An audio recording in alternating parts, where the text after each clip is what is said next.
Alright, so I've gotten a lot of questions on how to install Blazing Caves on your Minecraft world, so I figured I'd go over that today. Some important things to note: this is Java edition of Minecraft, the PC version, not the Bedrock, which is on consoles, phones, whatever. Sorry if you hear from Bedrock, but the big thing about installing data packs and mods in general is, I guess, Blazing Caves. The big thing is the difference between the Blazing Caves version and the Minecraft version. So for some reason, the back uses a very similar version name to Minecraft. So 1.16.9, that could come off as a Minecraft version that was really like released back in 2020. But no, this is the Datapack version, 1.20.5 to 1.20.6. So I'll be installing the latest version. So on Modrinth, I'm just gonna click the download on this, and yeah, it's as simple as that. It's in our downloads folder now. Yeah, so the data pack is really one piece of the puzzle, because how I like to play Blazing Caves is I like to use a lot of mods to assist with it, like the advancement screenshot I use for editing. I have a timer that I use, and then AdvancementInfo is basically required. So now if we go to open Minecraft, first I'm just going to show you how to add the data pack to your world. So it's as simple as going into create a new world, going to the data pack section, and then you open the pack folder. So this will open a temporary folder if you're on Windows. On Mac it's a little different, but the same thing applies. You're going to want to Control C to copy, and then Control V to paste, or you can just like drag it in, but it's just good to do that. And so we can close out of that now, and you'll see that now in the available section there is Blazing Caves. So we're going to click done there. And one thing to note is if you do want to add any other data packs, like the hardcore mode add-on that changes death advancements, that's basically the same thing, but you'd want to make sure that Blazing Caves is put at the bottom. So like say this was the hardcore one, it'd need to be above in order to overwrite some things on this. But yeah, once we have that, we have the world. You can do whatever settings you want to change with it, but just create a new world. Yeah, there it is. But obviously this isn't everything. This isn't the full story. We're also going to need to install some mods, but let's just check. I do get advancements when I just punch this tree. Alright, cool. But if you want to put this data pack on other worlds, what I like to do is I like to hover over the world you just made, click recreate, and so that will copy over our data packs. But also it's going to copy over the world seed, so if you want a different seed, you just remove that, you'll get a completely new world again, and you're good to go. And that's especially nice when you have a lot of data packs, like how I had the half hardcore, I had hardcore. I think next I'll go over mods. Mods are a whole different beast, so this is all in vanilla Minecraft, but that doesn't matter. What we want to do is we want to play modded Minecraft, because we need mods like AdvancementInfo. So all mods are used with the fabric loader. And so I'm going to show you how to install on the Minecraft launcher, just because that's probably what most people are using.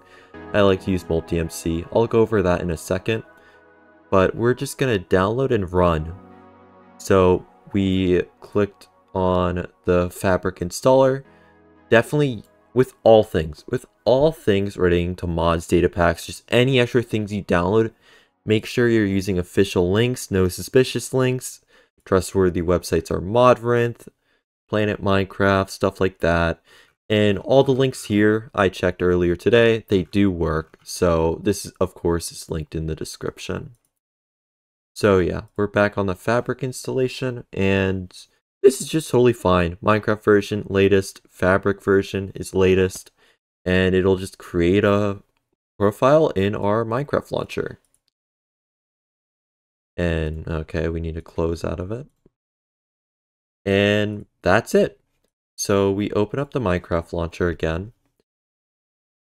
and we will have a new instance. But here's the important thing. With installing new Minecraft instances, it's very important to kind of put them in separate places on your computer. So we have Fabric Loader. I'm just going to rename it Blazing Caves.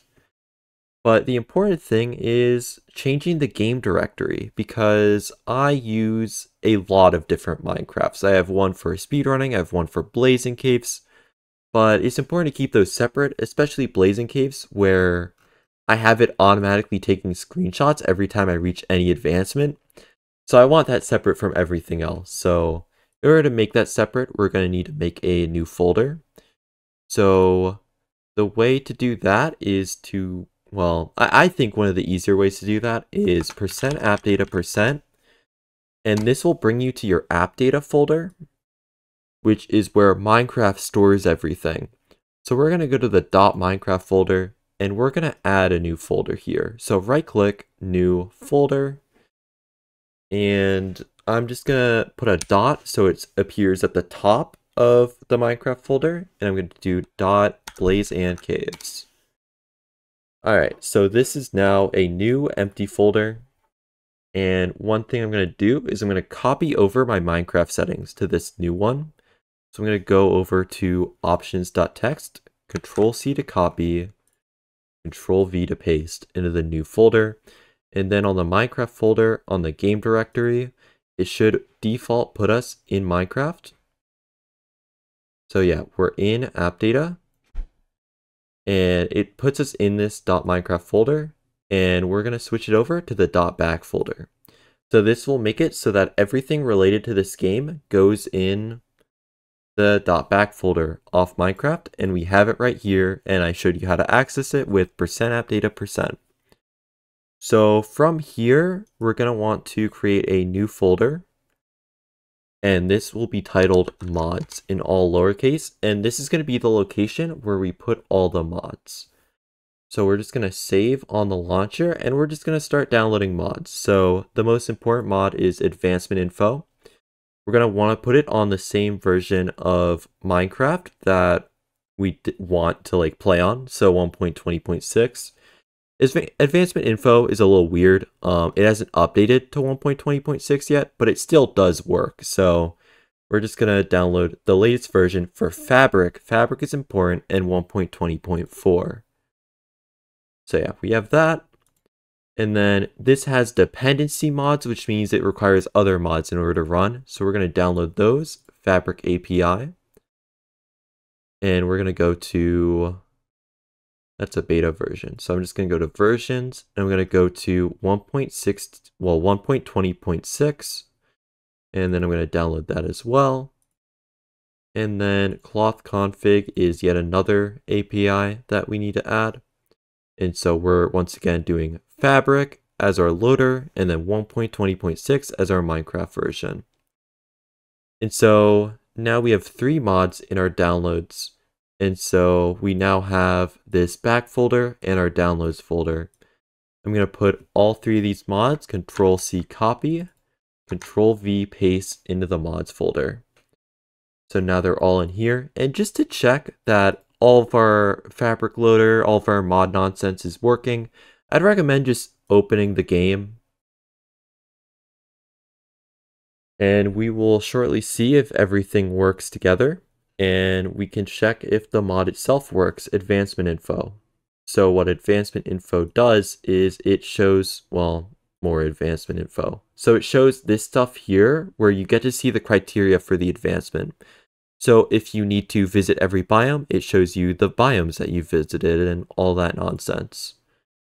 So we're just going to go, oh, yeah. So this is a new instance, which, well, this is a new folder, which means it's going to have an entirely different saves folder, which is why my old world did not show up. And this is nice, so that nothing really overlaps with each other, but we're just gonna create a new world to test and then get a random advancement so we can see that we are getting advancement criteria.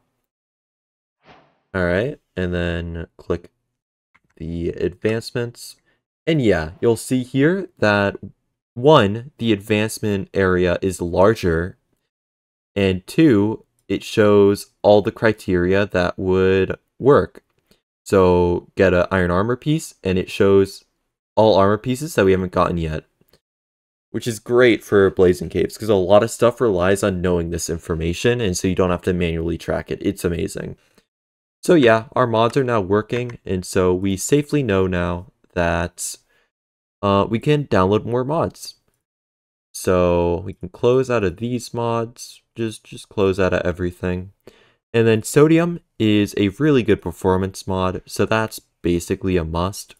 Once again, latest version, Minecraft 1.20. If you're doing this on 1.21, of course, it'll be different, but as long as you read carefully, make sure you're downloading the correct things. So we're gonna do Sodium and advancement screenshots. Oh, this is yeah, this is all versions, Fabric 1.20.6.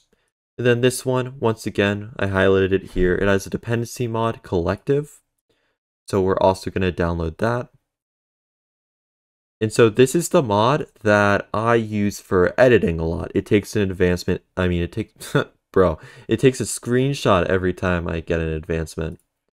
So yeah, that's a couple more. I'll also put Speedrun IGT in here. This is just the speedrun timer that I use. And we're going to download it for Minecraft version 1.20.6. You know what? I'm just going to go ahead and download all the mods that I would usually use. So Planifolia allows you to adjust your brightness. So GitHub's a little different. The release is on the side here, and this 1.19 plus. And we also are gonna grab some Sodium mods for I like to play without nether fog, so that's nice. Then the last mod is Sodium options.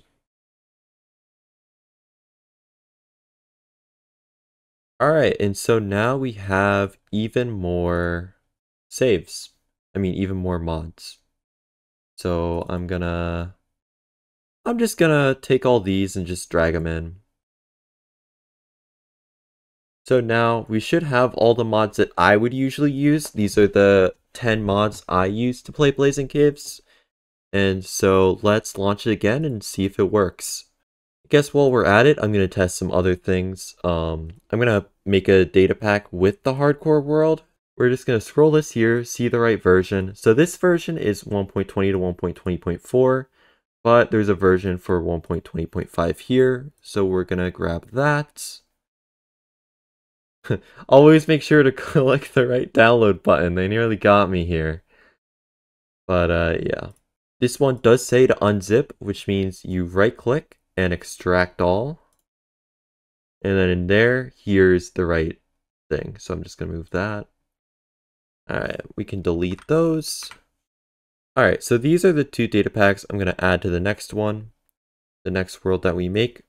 But before we do that, a note about Planifolia is that it is a speedrun mod, which means one, it's very simple, but two, it replaces the Sodium options while you're actually in game. So we're going to need to change everything before we enter a world. So first of all, the video settings. This is the Sodium menu. So I like to go to render, fog, and then crank that all the way up, and that will turn fog off.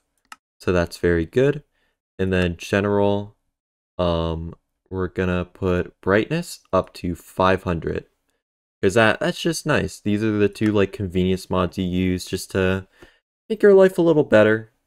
They're a bit of a gray area, but most people use them, and it's just nice. It's nice to be able to see. And then another setting thing here is if you want to change your speedrun timer at all, if you plan on playing with that, that's obviously here. I like to turn RTA off, because this is going to be segmented over weeks, if not months. So it's we don't need to see how long it's been since we started the world.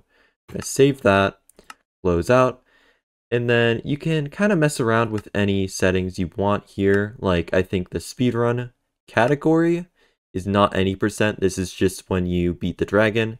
You're gonna want it to be custom or all advancements.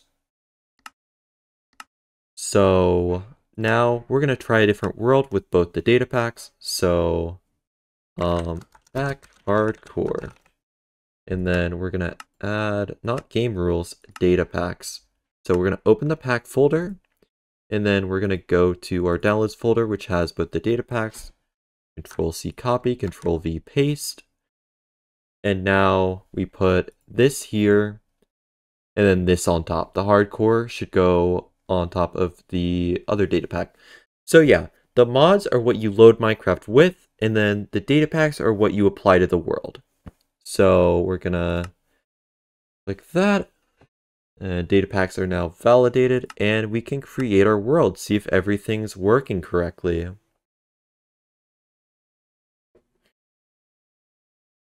Alright, so we have an in-game timer, we have Blazing Caves installed, and let's see if advancement screenshot works. I'm just gonna grab some advancements. I think there's one for taking damage twice in a row in hardcore.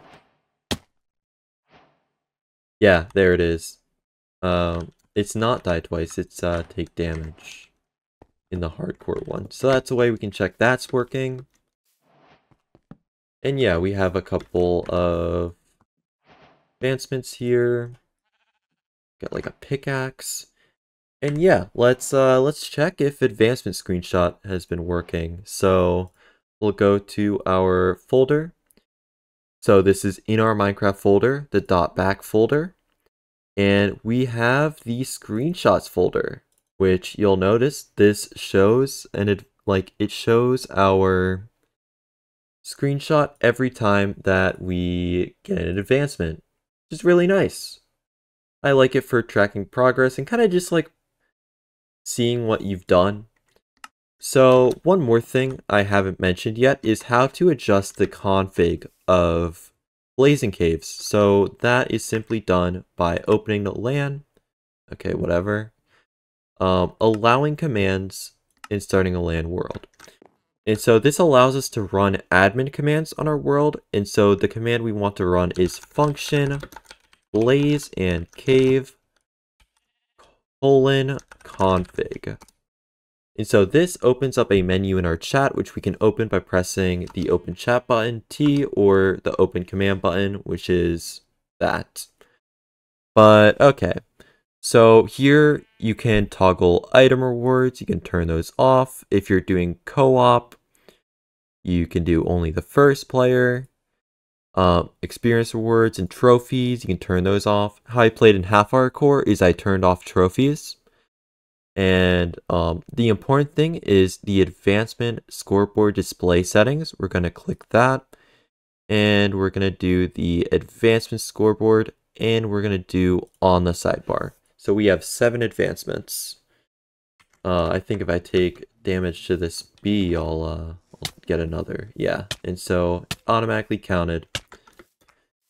And so yeah, that's pretty much all I wanted to cover. I guess if you want a fancier way to see your scoreboard or see what advancements you have, you can use this data pack, the Blazing Caves tracker, which basically makes the scoreboard a lot fancier. Like this, you can see it here, like it shows you how much you have in every tab, like mining tab, building tab, whatever. But I don't think this is updated to the latest version of Minecraft, so I figured I wouldn't go over it. But if it's updated by the time I've made this video, and that sounds interesting to you, you can certainly go for it. And I wish you guys luck. Thank you for watching.